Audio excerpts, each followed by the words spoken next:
అందరికీ నమస్కారం.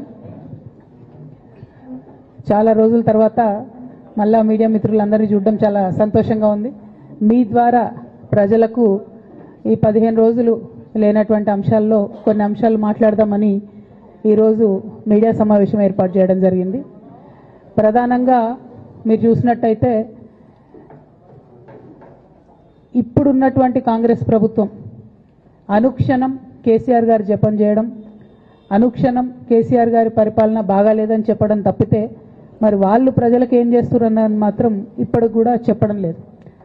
అన్ని రకాలుగా ప్రజల్ని ఫెయిల్ చేసి నిన్న మొన్న వరదలు వస్తే కూడా కనీసం ప్రభుత్వం ఆదుకోలేనటువంటి దయనీయమైనటువంటి పరిస్థితిలో ఉన్నది.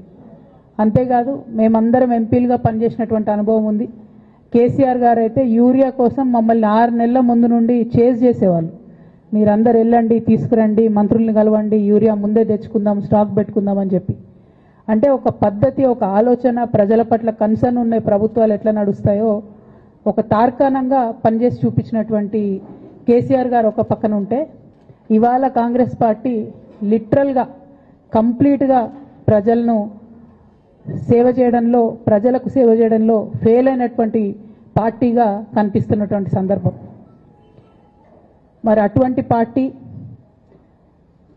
కేసీఆర్ గారు తరతరాలకు తరగని ఆస్తిగా కట్టినటువంటి కాళేశ్వరం ప్రాజెక్టును మరి బద్నాం చేస్తూ, అందులో ఒక చిన్న పార్ట్ మేడిగడ్డ అనేటటువంటిది, మహాసముద్రం లాంటి కాళేశ్వరం ప్రాజెక్టులో మేడిగడ్డ అనేది ఒక చిన్న పార్ట్. ఆ చిన్న పార్టులో ఒక 3 పిల్లర్లు కుంగిపోతే 2.5 ఏండ్ల నుంచి అదే లొలి పెడుతున్నారు. కాళేశ్వరం మొత్తం కూలిపోయింది, కాళేశ్వరం మొత్తం కూలిపోయిందని మాట్లాడుతున్న సందర్భం. ఇక దానికి నిన్న పరాకాష్ఠకు చేరుకున్నది.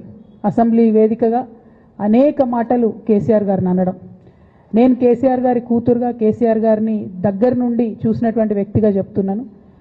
ఫస్ట్ టైం ప్రభుత్వంలోకి రాగానే, అధికారంలోకి రాగానే ఒక 6-7 నెలలు అయితే కేసీఆర్ గారు తన ఆఫీస్ రూమ్లో ఒక టేబుల్ మీద ఒక వాల్ అంతా కూడా పెద్ద టీవీ స్క్రీన్ ఉంటే 6-7 నెలలు కంప్లీట్గా రీసెర్చ్లోనే ఉన్నారు. ఎట్లా నీళ్లు తీసుకురావాలి తెలంగాణకు, ఏం చేయాలి మనం అనేటటువంటి రీసెర్చ్లు ఉన్నారు. అటువంటి వ్యక్తి మీద ఇట్లాంటి నిందలేయడం అన్నది నిజంగా దారుణం. కేసీఆర్ గారికి తిండి ధ్యాస ఉండదు, డబ్బు ధ్యాస ఉండదు, ఉండేది ఒకటే, కేవలం తెలంగాణ ధ్యాస. నేను దాదాపుగా 2006 నుండి యాక్టివ్గా పాలిటిక్స్లో నేను కూడా పాల్గొంటూ వస్తున్నాను, తెలంగాణ ఉద్యమంలో పాల్గొన్నాను. అప్పటి నుంచి ఇప్పటి వరకు కూడా నేను చూస్తున్నా, ఎప్పుడు కూడా కేసీఆర్ గారు తెలంగాణ విషయం తప్పితే, ప్రజల విషయం తప్పితే పర్సనల్ విషయాలు మాట్లాడే టైము 0.1% కూడా ఉండదు. అటువంటి ఒక మహానేత మీద, అటువంటి ఒక మహానాయకుడి మీద ఇన్ని అబాండాలు వేస్తూ, దాన్ని రోజుకొక రీతిగా చెప్పుకుంటూ, మాట్లాడితే చాలు కేసీఆర్ అవినీతి చేసిండు, మాట్లాడితే చాలు కేసీఆర్ ఏదో 1,00,000 కోట్లు దోసుకున్నాడు, నిజాం కన్నా రిచ్ అవ్వాలనుకున్నాడట. డెఫినెట్గా నిజాం బాటలోనే నడుస్తాం. నిజాం కట్టిన ఉస్మాన్ సాగర్లోనే కదా ఇవాళకి కూడా హైదరాబాద్ ప్రజలు నీళ్ళు తాగుతున్నది. ఆ నిజాం ఆదర్శం, ఆ నిజాం స్ఫూర్తి అని కేసీఆర్ గారు చాలా సందర్భాలలో చెప్పిండ్రు. ఇవాళ కాళేశ్వరం కడితే నేను చెప్తున్నా గ్యారంటీగా ఇంకా 200 సంవత్సరాల తర్వాత కూడా తెలంగాణ బిడ్డలు కేసీఆర్ గారిని తలుచుకుంటారు. అటువంటి గొప్ప ప్రాజెక్టు కాళేశ్వరం ప్రాజెక్టు. ఆ ప్రాజెక్టు డెప్త్ అర్థం కాక, తెలంగాణ భౌగోళిక స్వరూపం మీకు అర్థం కాక, మీకు తెలంగాణ పట్ల అవగాహన లేక, కేసీఆర్ గారికి ఉన్న నాలెడ్జ్, ఆయన ఎక్స్పీరియన్స్, ఆయన ఉమ్మడి ఆంధ్రప్రదేశ్లో ఆయన అనుభవించినటువంటి వివక్ష, ఇప్పుడున్న ముఖ్యమంత్రి గారు ఉమ్మడి ఆంధ్రప్రదేశ్లో కూడా మనకు వ్యతిరేకంగా పనిచేసినటువంటి వ్యక్తి, ఇప్పటికి కూడా పక్క రాష్ట్రం ఎజెండా అమలు చేసేటటువంటి వ్యక్తి, ఇప్పటికి కూడా అక్కడ బనకచెర్ల కడతా ఉంటే మాట్లాడినటువంటి వ్యక్తి. అటువంటి వ్యక్తి నిన్న పొద్దు నుండి సాయంత్రం వరకు అసెంబ్లీలో కేసీఆర్ గారిని ఎన్ని అనరాని మాటలు అన్నారు, వింటుంటే గుండె తరుక్కపోతా ఉంది. ఎందుకోసం అనాలి అన్ని మాటలు కేసీఆర్ గారిని? కేవలం రాజకీయ లబ్ధి పొందడానికి మాత్రమే, అంతకుమించి ఏమీ లేదు. ఇదే రేవంత్ రెడ్డి గారు అంతకుముందు ఒక టీవీ ఇంటర్వ్యూలో చెప్పారు, కేసీఆర్ గారికి పైసల మీద ఆశ లేదు, పాపం ఆయనకు మీటింగ్ పెట్టాలంటే కూడా పైసలు ఎప్పుడు కావాలంటే అప్పుడు చూస్తారు ఎక్కడున్నాయని, కానీ అప్పటిదాకా ఆలోచన కూడా చేయరని. మరి అటువంటి కేసీఆర్ గారి మీద ఇంత కుట్రపూరితంగా అభాండాలు ఎందుకు వేస్తున్నారు? వేసేటటువంటి అవకాశం ఎవరిచ్చారు అన్నది కూడా ఇవాళ బీఆర్ఎస్ పార్టీ శ్రేణులు కూడా ఆలోచన చేయాలి, తెలంగాణ ప్రజలు కూడా ఆలోచన చేయాలి. ఎందుకోసం వస్తుంది కేసీఆర్ గారికి అవినీతి మరక ఎవరి వల్ల అంటింది? అలా అది ఆలోచన చేసుకోవాలి కదా మనం కూడా.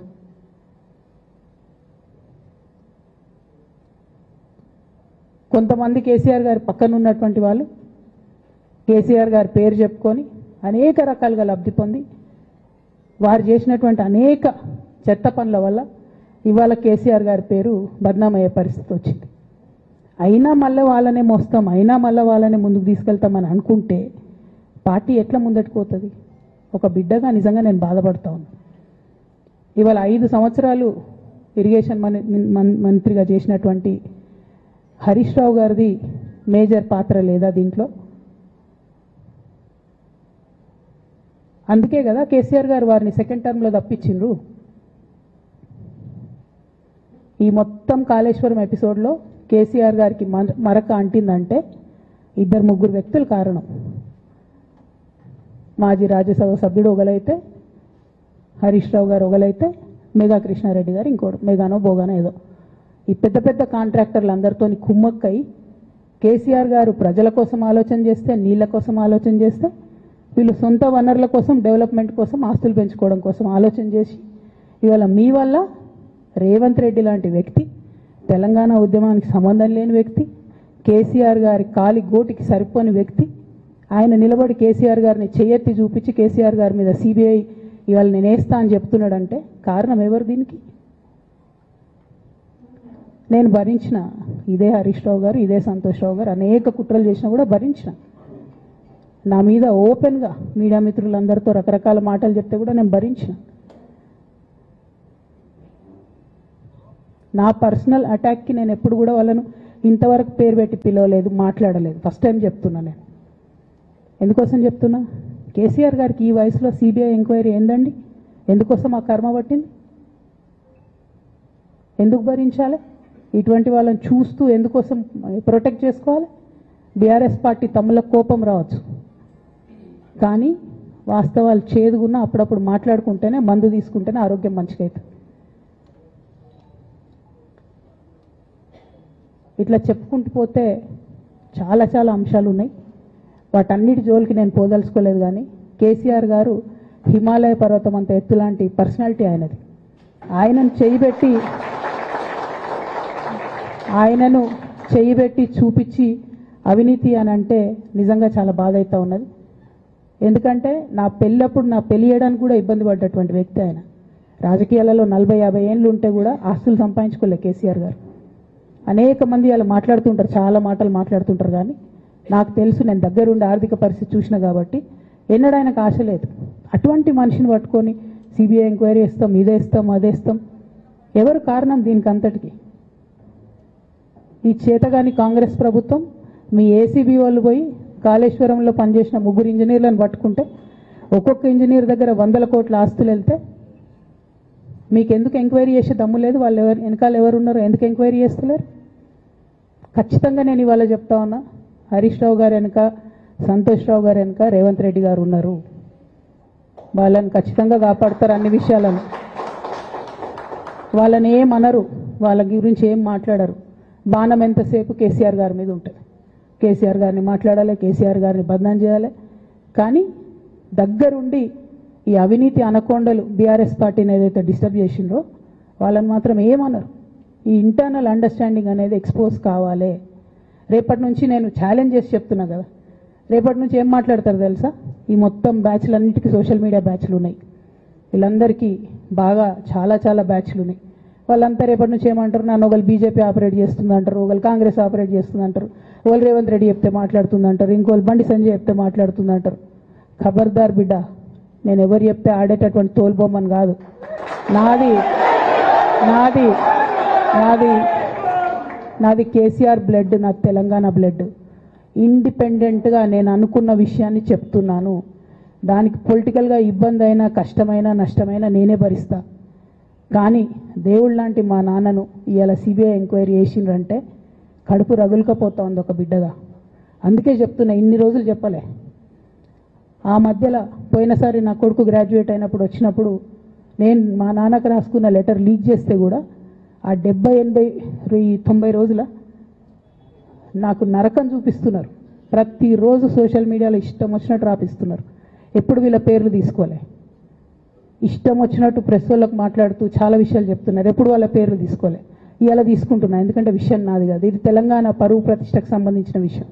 ఇలా దేశంలో ఏ మూలకు పోయినా ఎక్కడికి పోయినా కేసీఆర్ అంటే ఒక మహానాయకుడు, త్యాగం చేసిన నాయకుడు అని చెప్పి మాట్లాడతారు. రేపటి నుంచి ఏం మాట్లాడతారు? సిబిఐ ఎంక్వైరీ చేస్తే ఏం మాట్లాడతారు? కేసీఆర్ అంటే సిబిఐ కేసు అంటారు. మా నాన్న పరువు పోతే నాకా బాధ, మీకా? మీకు పైసలు కావాలి కదా, మీకు పేరుతోనేం పని? ఇంకా కూడా ఈ విషయాలు అర్థం చేసుకోకుండా, ఇంకా కూడా ఇటువంటి వ్యక్తుల్ని దూరం పెట్టుకోకుండా ఉంటే ఇక కేసీఆర్ గారి మీద సిబిఐ కేసు వేసేటటువంటి స్థాయికి వచ్చినాక ఏం పార్టీ ఉంటేంది పోతేంది. బీఆర్ఎస్ పార్టీ నాయకులు నన్ను తిట్టుకున్నా సరే, లోకల్ బాడీ ఎన్నికలలో నాకు నష్టం జరుగుతుంది అనుకున్నా సరే, మా నాన్న మీద సిబిఐ ఎంక్వైరీ పడ్డాక ఏముంది, తొక్కల ఎలక్షన్ ఒకటి గెలుస్తారు, ఒకటి ఓడిపోతారు. అసలు ఓడిపోయే పరిస్థితి ఎట్లా వచ్చింది? ఇటువంటి దుర్మార్గుల వల్ల కాదా వచ్చింది? ఆలోచన చేసుకోవాలి కదా. ఓ అంటే నా దగ్గర పైసలు ఉన్నాయి, టీవీలు ఉన్నాయి, సోషల్ మీడియాలు ఉన్నాయి, ఏటు పడితే అటు మాట్లాడతామంటే తోలు తీస్తాం చెప్తున్నా నేను. గీత గీసుకుంటాం బిడ్డ. మీరు ఒక్క కమెంట్ పెడితే మేము 10 చేస్తాం. ఏది పడితే అది మాట్లాడచ్చు సోషల్ మీడియాలో అనుకుంటూ చూసుకుంటూ ఊరుకుంటున్నా.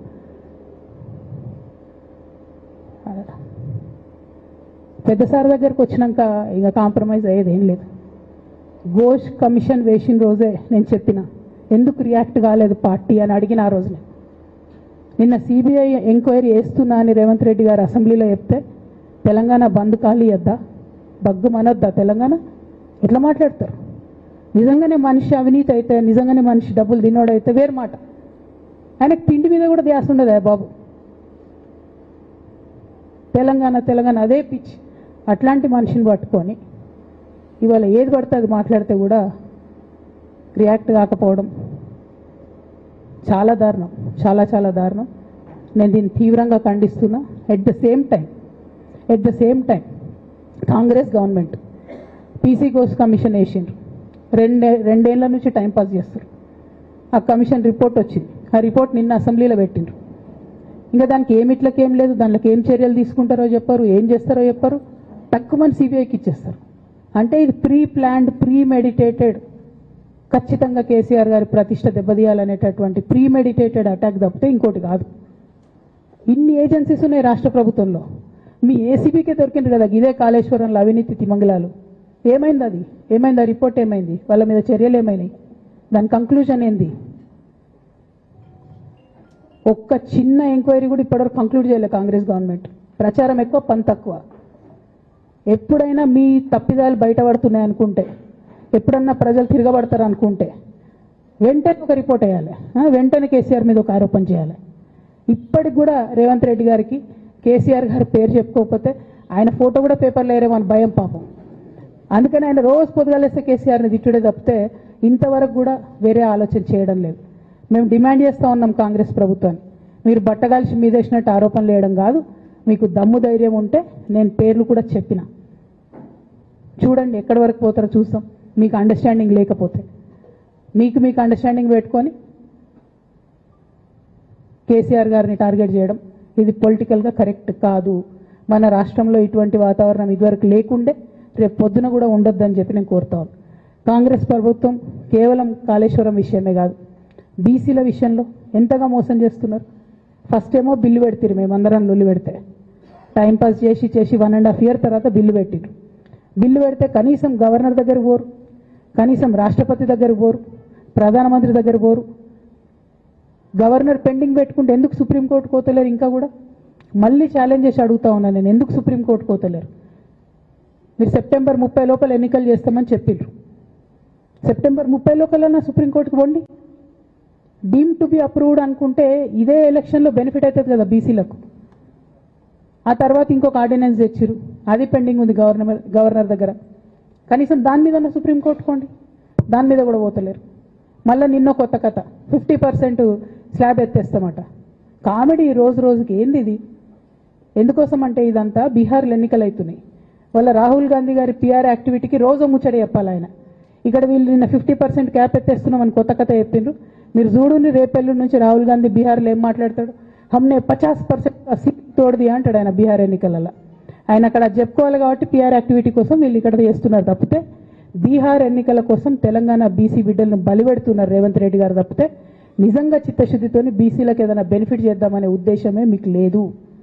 అటువంటి ఉద్దేశం మీకు ఉంటే మీ వైఖరి ఇట్లా ఉండదు. కేవలం కాంగ్రెస్ పార్టీ బీసీలను నయవంచన చేస్తున్నది. మీరు ఇట్లనే చేస్తుంటే బీహార్ ఎన్నికలు వస్తే మేము తెలంగాణ జాగృతి మొత్తం పోయి బీహార్లో మీకు వ్యతిరేకంగా ప్రచారం చేస్తాం. తెలంగాణ బీసీలను మీరు మోసం చేసిరని చెప్పి అక్కడికి పోయి కూడా మీకు ప్రచారం చేస్తాం. మీ యొక్క బండారం కూడా బయట పెడతామని ఈ సందర్భంగా నేను తెలియజేస్తా ఉన్నా. బీసీల విషయమైనా కాళేశ్వరం విషయమైనా చిత్తశుద్ధి లేనటువంటి కాంగ్రెస్ పార్టీని ఖచ్చితంగా మీ వైఖరిని ఎండగడతామని చెప్పి తెలియజేస్తూ సిబిఐ ఎంక్వైరీ చేసుకున్నా మీరు ఏ ఎంక్వైరీ చేసుకున్నా కేసీఆర్ గారు మాత్రం కడిగిన ముత్యంలాగా బయటకు వస్తారని మళ్ళొకసారి తెలియజేసుకుంటూ మీ అందరి దగ్గర కూడా నేను సెలవు తీసుకుంటా ఉన్నాను. Thank you. జై తెలంగాణ, జై జాగృతి, జై కేసీఆర్.